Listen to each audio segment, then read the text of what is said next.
and welcome to this week's episode. We have a special treat for you. We are always interviewing other people and talking to each other about our best topics. And this week we've decided, heck, why don't we interview each other? So this episode is all about my partner in podcasting, Christie Palermo. Make sure to listen.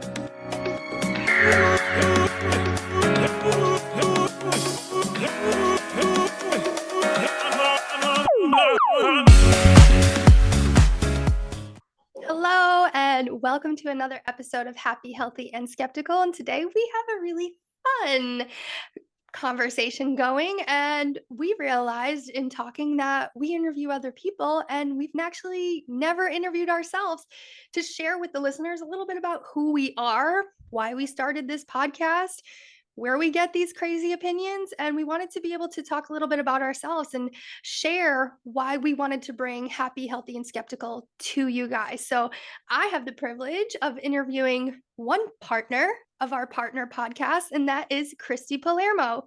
So we wanted to start this conversation.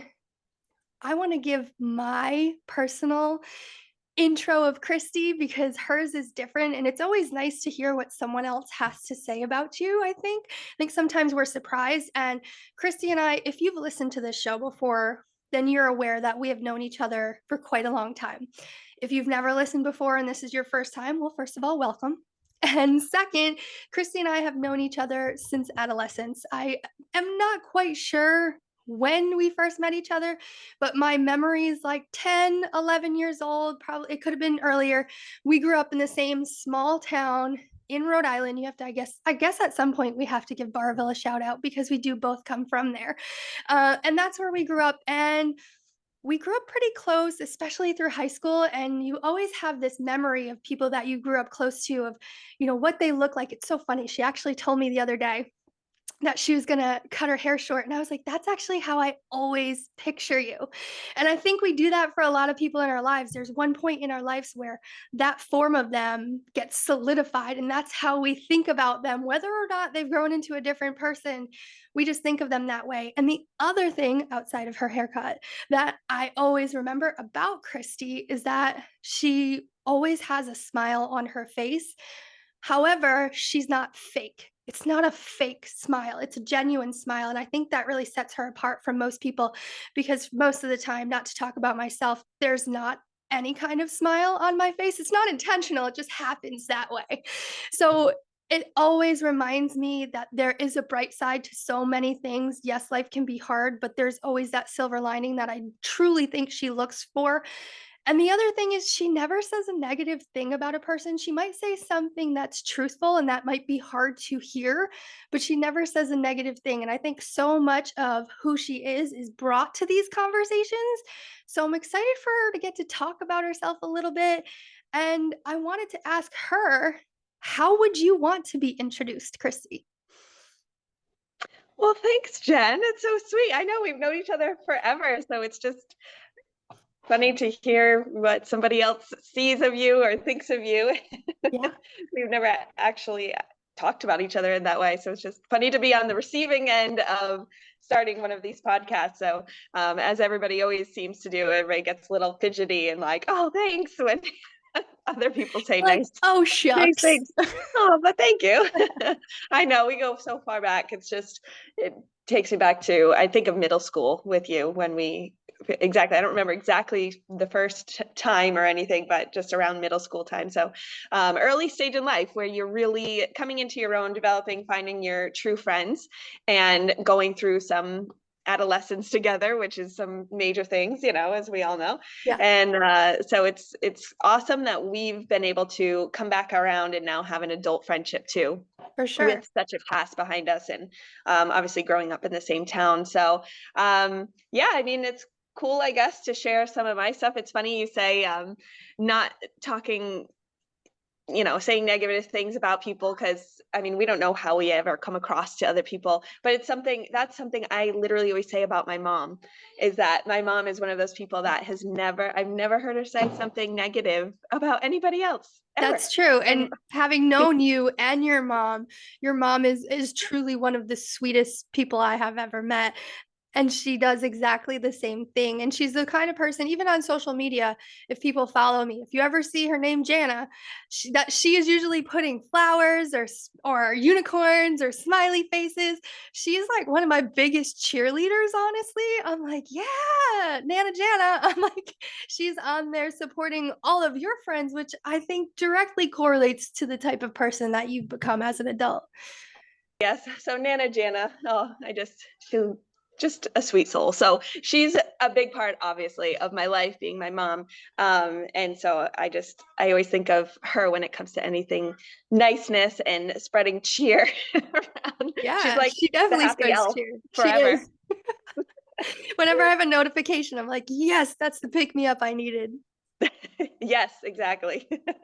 That's awesome. So yeah, so I mean, I grew up in a small town. For people who are listening, grew up in a small town and started a big part of my youth was I started dancing since I was when I was 4 years old.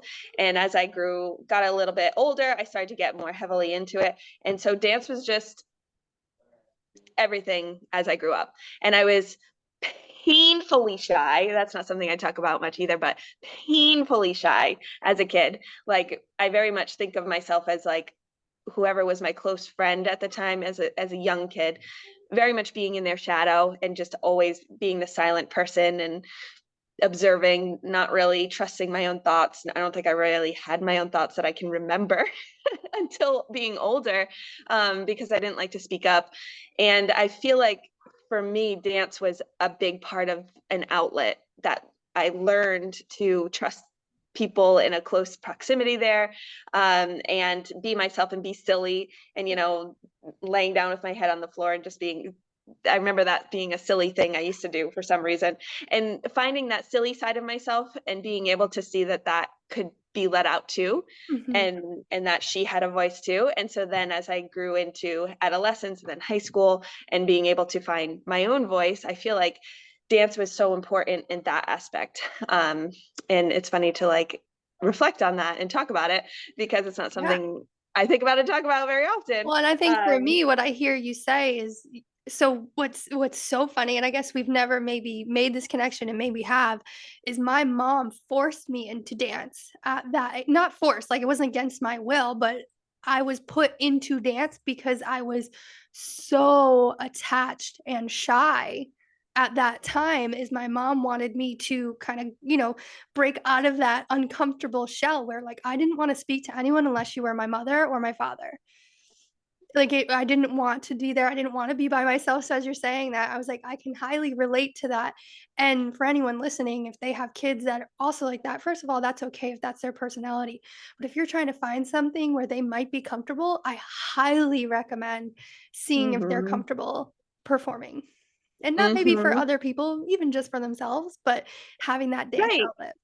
Because I feel like it brings so much confidence too as you learn. I guess it's with anything and getting kids involved in something they enjoy, Mhm, because as they start learning something new, it develops this new sense of confidence, which is so cool to see. mhm. And two things on that. First of all, I never knew that about you, that you were shy. Oh, yeah. And knowing you now, I would never know that you had a shy bone in your Uh-huh, body. uh-huh. But funny, I also have memories for anybody listening of us. Jen and I used to choreograph for our friends. We would do big group talent show numbers for our friends in in high school. So Jen and I would split the choreography, and so it's just fun moments of that. Funny. Of course, going to see her dance, You but need to make so sure we you used have some Michael Jackson choreographs in your life, some Janet and Hey Jackson, Mickey.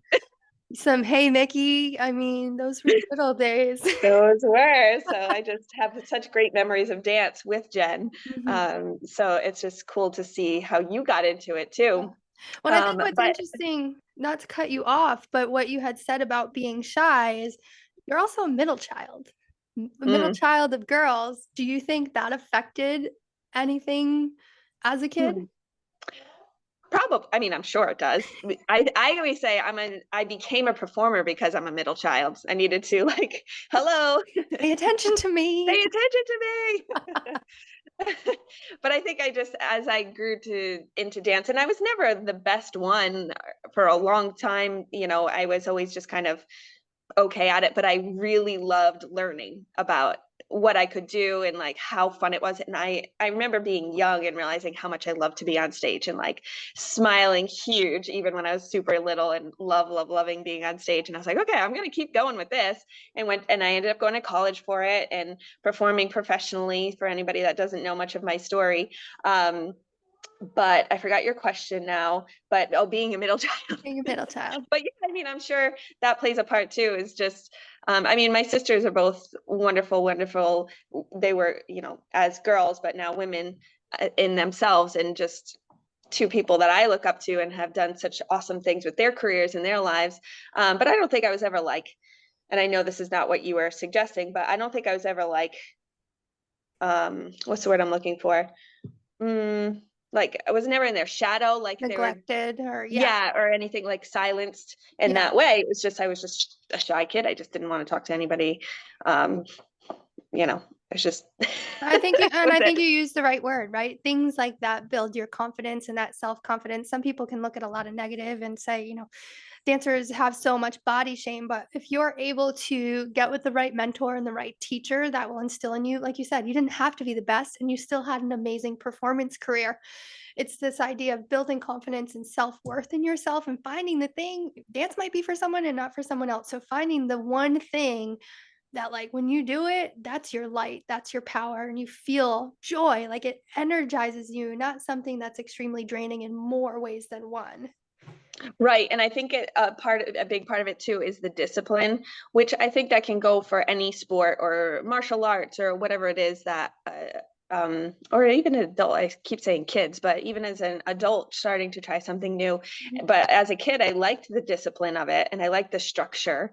And I do remember too that I think I can attribute a lot of my success in a career in dance to the teacher that I had growing up. Was so encouraging and supportive that even when I was young and just starting to get more into it, and her always suggesting like, why don't you try this class? Why don't you try that class? And just always encouraging more from me, mhm. that as the personality that I was, that was so, um,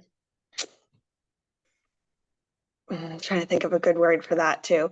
Impressionable. I was so impressionable that it's like, oh, well, this person sees something, so I want to try. I want to go do it and show that I can do it. And that sparked something inside me as a young kid to go for more. And that carried me uh, throughout my whole life, so I had that person that was always encouraging to go for the next thing, go for the next thing. Okay, now join competition team. Now let's do some competition dances. Now let's go compete. Now let's, Yeah. and that's not for everybody, but that was something that really spoke to me and called to me as a kid, and now is such wonderful memories that I adored it.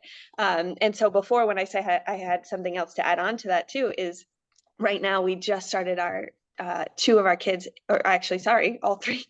Saying two, but all three of them just started in swim lessons. And it's been so cool to see. They just do 10 minutes a day. And we live in Florida, so everybody's around water all the time. So we wanted to get them involved in this. And so it's for 6 weeks. And they just completed their first week. And by Friday, like what they could learn just in 10 minutes a day. Mhm. And seeing just that confidence, even if there's some that are not loving it, but that they're learning it anyway, even through the fear, even through the Mhm. doubt, and then come Friday being like, oh, well, what did you learn? And then them showing us and being like, I can do this and I can do this, and arms over their head, and they jump in, and then floating, and seeing that kind of confidence already in 1 week of a lesson.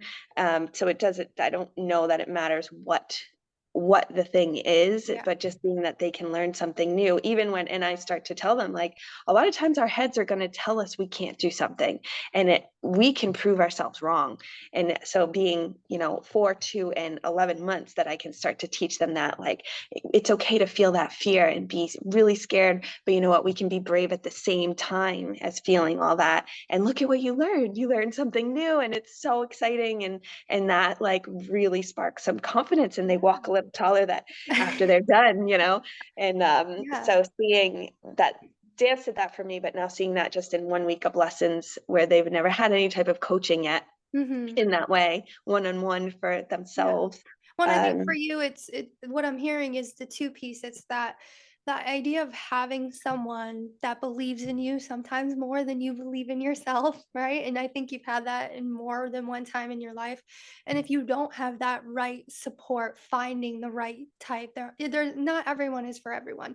And then that idea of even as children and adults, we can do things that our brain is trying to convince us we can't do, and to learn how to do them does not require more than 10 minutes a day. yes, it's so fascinating, and how Justin and I had this conversation recently that um, we tend to cap other people's or even our children's potential. For But sure. it's like to see an 11-month-old learning how to swim and float. Like in our heads, we think, no, no, they can't learn that. They can't even understand, but they can, and their bodies can learn. And Mhm. so, how many times do we do that? Do we cap other kids, our kids, or other people's potential because we think our brains think they can't or Mhm. shouldn't? And holy moly, what is possible Yeah. is what's really profound and so exciting to see. I mean, And 100%. We and so many times we cap ourselves because either we haven't done it before and no one close to us, we haven't seen anyone else do it before, which Mhm. means we must not be it must not be possible. Right. And so now this makes me think of going into our businesses. Yeah, So for anybody that doesn't know, Jen and I, we run our businesses. We work together, and we are health coaches, but we are in network marketing, and we have both grown to the top 2% of our company. And it's a lot of hard work, but it's also a lot of fun work and building community and meeting some awesome people along the way. And it's been 5.5 years for me, or right? Or no, yeah, 6.5 years for me, because six you and a just half, hit yeah. 7, right? And Yeah. she just hit 7. So having gone along this journey, and now I think of all the journey of where I was getting to the top part of our company, and growing a team, and how much I doubted myself, and how much of those thoughts of like, I can't do this, and having Jen and also our combined mentor, Leslie, who she is an amazing voice, and she's like someone who will light your fire, you know? And Jen was always right there with her. So I think of Jen and Leslie together as my coaches, as helping me. And Jen is somebody who's known me my whole life, but I could still trust her in the way of like, well, she's doing it ahead of me. Like if she can do it, we came from the same town, like I could do it too, and Yeah. doing it together, and having all these other voices that believe in you to do something that even if you don't believe you can do it, like you ride on their coattails of one, their success, but two, like their belief in you. So if you are struggling, you're somebody who's struggling with the next version of yourself, or the next step that you want to start your own company, or you want to even just get started in fitness for yourself, or whatever it is, something brand new that you've never Mhm. done before, Yeah. and you're just not believing in yourself, just find somebody first before you speak about it. Speak to somebody that you know is going to be that encouraging person. Do not go seek out from somebody who you know is probably going to, especially the first time you talk about it. Don't go to somebody that's going to just be like, well, that's probably not likely, because it's going to blow out the wind.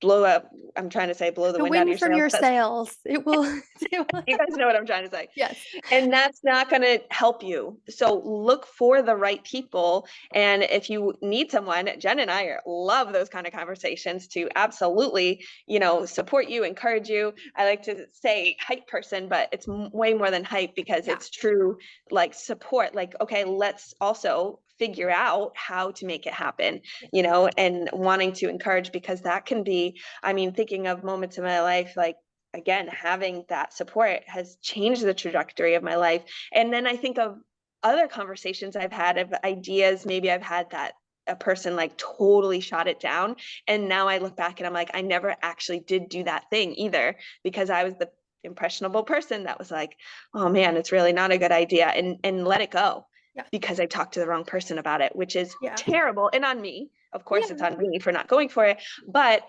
that if you're really in a vulnerable state with starting something new, talk to the right person, because I think that can make such a difference. I mean, I think you're extremely correct.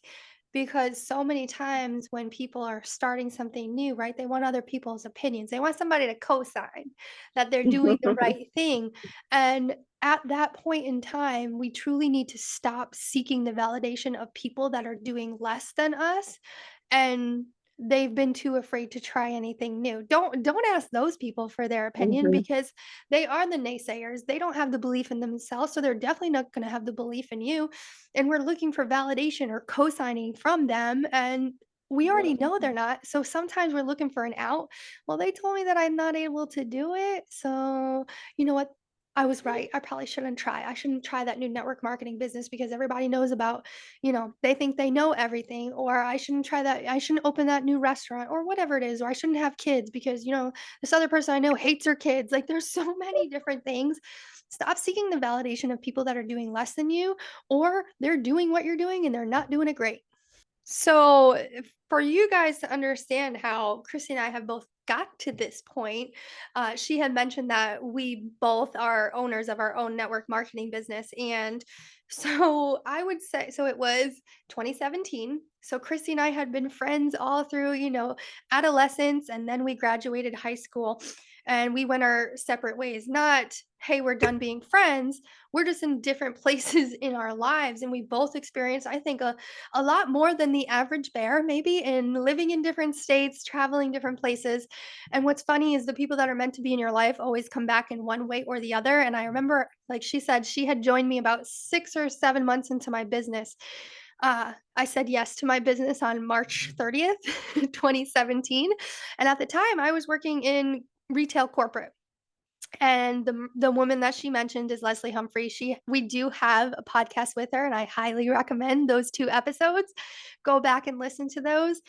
And, she was encouraging me to share what I had, my business, with people that I knew. And it's probably the biggest cliche. And I'm sure some of you listening have probably made fun of someone doing network marketing for it. But yes, I did reach out to a friend from high school. And the reason I did is because I knew, based on my experiences, that Christy would always be open to having a conversation with me. She was that bright light, right? Even if she told me like your psycho kick rocks, I at least knew she was going to be open to the conversation. And I remember, I don't know if I shared this with you, Chrissy, I was working corporate retail and I had to do a store visit. So it was on the drive in between my corporate office and this store visit. And I was in the parking garage of the mall. And this is the only time that she had available. And I was on the phone with her and sharing what I did. And she was open to it. She didn't say yes right away. For those that are in network marketing, by the way, it took a good 4 weeks for her to say yes and multiple conversations because she was doing her research, right? She was vetting the opportunity. And I remember she joined me like the last week of like Christmas week. Truly, it was Christmas week. And I just remember leaving that conversation that regardless of if she joined me or not, that I had rekindled a friendship that had, just taken a pause. I think so many times in life we're like, well, this person didn't reach out as much as I reached out to them, and da da da da. And, we kind of check each other, or I'm trying to think of the right word. It's like, well, you didn't input as much as I do, so you don't care about the relationship, when we should be able to put things down, experience what we have going on, and we can pick it up like no time has actually ever passed. And I thought that was great about you. And I share that story to say we started together in that network marketing business in December of 2017. And she did mention we made it to the top 2% of the company. And I have to congratulate her again that she did that while also navigating becoming a new mom. So she was starting a new business. She had recently been married, trying to figure out living in a different place, right? And made one of the biggest decisions of her life is to procreate tiny humans, which on its own is its own job. So multitasking and seeing her do that and seeing a new version of her emerge as a mother, which is something I kind of always knew she would be great at. She even, if you were listening, you heard the different tone in her voice when she was talking the way she was talking to her kids automatically. And she's never talking down to people, she's encouraging people. So that part of your story has been very beautiful to watch. And because in the same amount of time that you had a network marketing business, you've had 3 kids. Yeah, and that's what we love to share with people is that you do this and other parts of your life. It's not one or the other. Mhm. And what Jen didn't know is that she reached out to me in a point in my life where I was like, okay, I want to have a family, but I'm, on the end zone of performing, like feeling like I'm ready to have a family and I'm tired of bartending, and personal training and fitness is great, but it's just not my full-time passion. So I was looking for more, and I was looking for ways to make more money, and Jen had no idea. And she happened to reach out to me at a time where I was like, I trust her, like I'll hear what she has to say. But yes, I remember being super busy. And I remember also being like, I keep meaning to call you back, but let's chat like next Tuesday at like 4 o'clock, whatever it was. But something totally random because I was just like, I just don't even have a minute because I'm working like 4 jobs and like trying to, you know, spend some time with my new husband and like Just a little bit. we're recently married, like all these things. It was so hard, but it was also so hard to take a leap like that. Like it was really scary, and a lot of people telling me not to, and being like, but I feel like I should try, Yeah. because it has to do with health, and I love that idea of helping Mhm. people get healthy.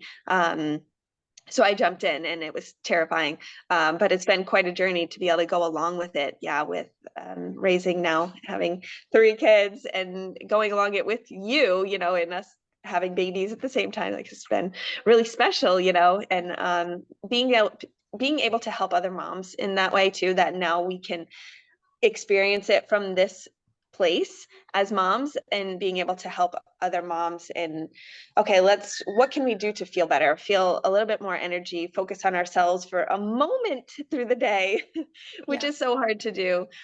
So I love that. I feel like my journey has kind of led me towards working with a lot of young moms, Yeah. and I think I love that part too, because it's been something I can relate to, that I never, we never feel qualified enough for things. So you think Mhm. like, well, talking to people about being a mom, but I'm like, but that's how you become qualified. Like I am a mom.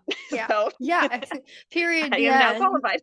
Exactly. Well, and I think what I have seen from being one of your coaches and just your story in general, and I think a lot of people may be listening and they need that reminder of if there's something you've been putting off starting because life is too busy, life does not stop lifing, right? We either go into the kid part of our life, or maybe we don't have kids, but now we're taking care of parents that are aging, or other people that are important to our lives, or people like there's so many different things. Like people get laid off, people move states. There's so many things. And I do believe many of them are excuses to let us off the hooks of chasing for our dreams, because it's easier to say, well, I didn't do it because this was happening. And your story, not once, not twice, but 3 times your life had changed and still is changing. And you could have said, hey, you know what, I'm not even going to start this, or I'm going to quit while I'm halfway there, because life is getting hard. And I think life is definitely morphing now. And this business has allowed you to look at other things that you've been afraid of doing. And you might still be on the ledge. You haven't taken that full leap, but knowing I've done something in the past that was really scary and I succeeded. And I'm sure there's things, hey, I've tried something that was really scary and I failed, but I didn't die. So I know I can still try it, whether or not it's going to come out the way that I thought it would. 100%. And I just think of, I think of network marketing as something that I just didn't think. I had all the reservations around it and all the things we've all heard the horror stories of how it's been done wrong.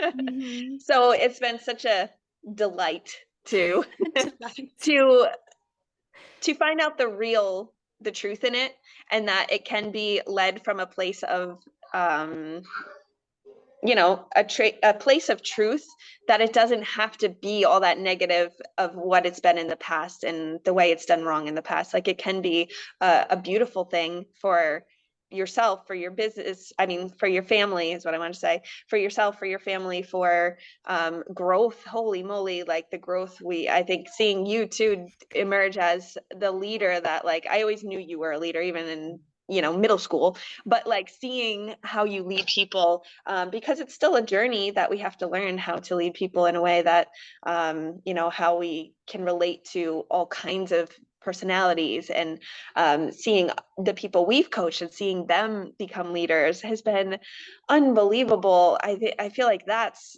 what I've taken away so much in these 6.5 years. I can't believe I'm saying 6.5 years.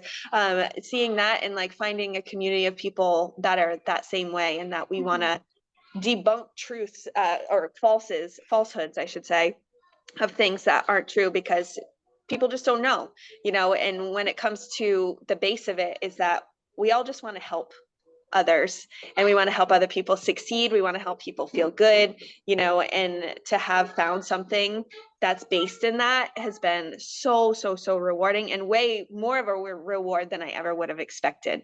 Yeah. No, and I love that, and I feel very much the same way, and I think that journey is what has brought us here to this podcast, and we had mentioned probably, for a long time, and we had to take that leap. I think I might have pushed us into it, really not even expecting it was gonna happen, and we started this literally the last week of December of 2022, so I think our first podcast came out in January of 2023, and I would love for you to share with people why you wanted to have these kind of conversations with me and have this available to people. Why'd you want to start Happy, Healthy, and Skeptical with me? Good question, Jen, because yes, I remember being like, I really want to do a podcast, and I was kind of just sitting on it, and then you were like, let's do it. Like, let's do it for the beginning of January. And I was like, okay, let's just do it. So you were good in that regard, but I knew that I love that you and I have, while we're similar in so many ways with wanting to encourage people and support people and help people through health, I feel like our personalities are very different. And if you've listened to any of our podcasts, you see that we just have different ways of seeing things and talking about things, which I think that is fun. And I thought that would be a cool way to talk about topics, but to just keep trying to reach more people. And that's what this is about. I mean, anybody who has ever done a podcast, it's not for the monetary value of it. It's because, we're trying to reach more people with stuff that we've learned. Yeah. And so I felt like doing a podcast was a way that we could talk about what we want to talk about, and without having somebody telling us, no, no, no, you can't do this, you can't do that. It's just, we can develop it how we'd like, and we can talk about the things we'd like, but we have a way to reach more people. And so if you've been following us, we're on Instagram, we're on social media, but now we just started a page on YouTube. So you can find us on YouTube, Happy, Healthy, and Skeptical. And I think that's just another way to reach more people. And that's the ultimate goal, is to see who we can reach. And I love when people message and, oh, I listened to this episode and I got this out of it. Like, that is why we do this. And it's like this pure excitement and like, oh yeah, yeah, yeah, this is why we're doing what we're doing, you know? And so I'd love to ask, like, since we're in this conversation, what did you think about as we were getting going with this podcast? Well, I think before I share my reasons, you're correct in that idea of most of us just want to feel like we belong. And if you can relate to anything we're saying, then we feel successful. I think that's the biggest thing. And I think it came from a place of every time, if you've been listening, we don't live in the same place. We now live very far away from each other. Christy's down in Florida and I'm up here. But every time we got the opportunity, especially with our business, to travel together, we ended up in these conversations. And halfway through, we'd be like, this would be a really great podcast. And we kept kind of holding off, and I sometimes make those quick shotgun decisions. I was like, "Hey, I found a platform, it's free, let's go." Didn't do research. We didn't have any, fancy photos, nothing like that, right? There was no prep. It was just have felt the need to share the things that we say because even when we're alone, like in a cafe or something like that, we're like, this is something I wish more people could listen to, or I know more people than just the two of us feel this way. And my goal is always to make sure that people know they're not alone and they're not the only one that has felt this way or had this struggle or had this challenge, and how I may have overcome it may inspire them sometimes to just keep going, just keep trying, or to find their people. Like you said at the very beginning of this conversation, you became who you were because you had the right coach for you, the right mentor for you. And then in our business, we succeeded because we had the right mentor. And you have to find your people. And if you can find that with the two of us or through the two of us, and we can be the gateway, that's really where it all came from. I don't want people to feel alone. That's so beautifully said. I think that's perfect. And it's so you can tell that that's so true coming from you, that that's your truth. And I love that you're saying that where this conversation led to that about mentorship and having a great leader with you and somebody who Mhm. can encourage you, because what's awesome about this podcast is we do it very conversational, that we never really know where it's going to go. And so this one, that we're kind of interviewing each other for these 2 episodes, and that's where the conversation went to, is that that's the message we want to share with people, Yep. because it is so important, and it can literally change the trajectory of your life, of somebody else's life. And just reminding you that a kind word, a kind support, if you think somebody has excelled at something, or you think they need to hear something, like, please say it, don't hold it in, because it literally can change. And I just keep thinking of children, it can change a child's life to have, maybe they don't have those kind of words at home and you don't know that, and maybe you don't know them well, maybe you just saw something in someone. It doesn't even have to be a kid, but anyone. Just say the thing that you thought of, because you thought of it for a reason. So don't be shy, and just say what comes to your heart, because it can 100% make a difference. So, Christy, as we wrap this up, if people want to get in touch with you personally, how can they find you? You can find me on Instagram at Christie P. Be well, live free. And there's a lot of underscores. I'd love to connect. And as always, we want to connect with you guys on our social media at Happy Healthy Skeptical. And now we're on YouTube too, making moves. So Yes, we would love to have a exactly. conversation. Absolutely. Follow us, and we'll see you next time.